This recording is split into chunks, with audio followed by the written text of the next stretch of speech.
The concepts of assessment and evaluation can be used in many ways in educational settings with different purposes and through a wide variety of means.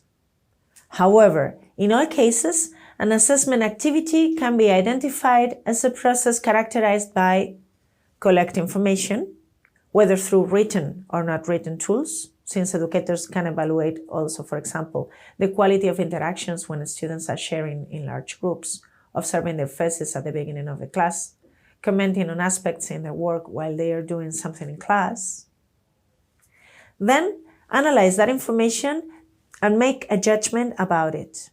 For example, according to the expression of the faces that teachers have observed, they will assess whether their work objective for the day will be easy or difficult to achieve. And finally, make decisions in accordance with the judgment issued.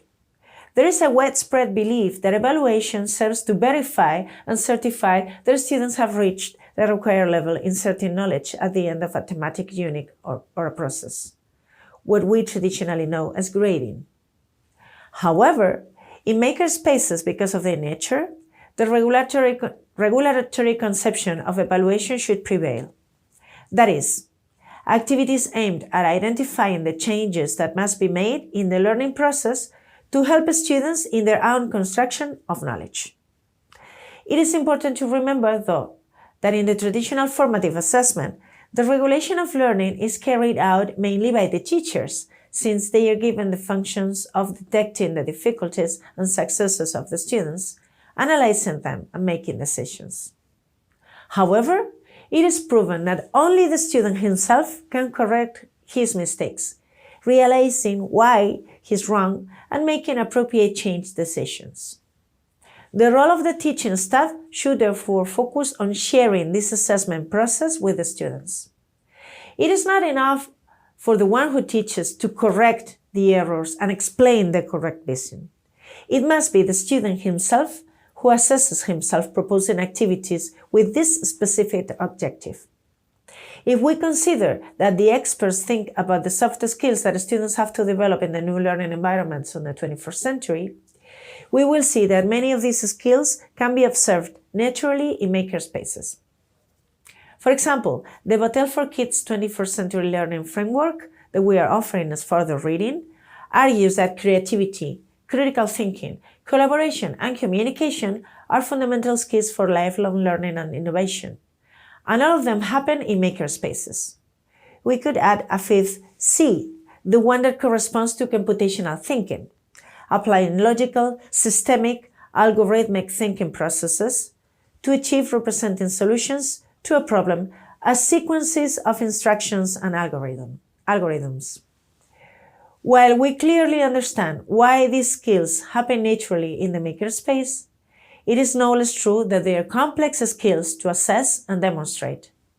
Since the skills students develop in a makerspace are not easy to measure with traditional assessments, how do educators know if their students are progressing?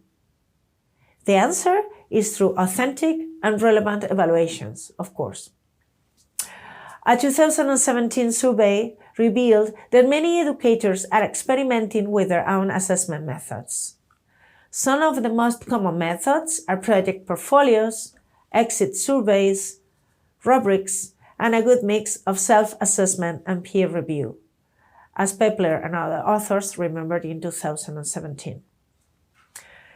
There are some principles that are common to all the assessment practices in makerspaces. Educators should use formative assessment that are woven throughout learning experiences rather than interrupting the flow of an activity.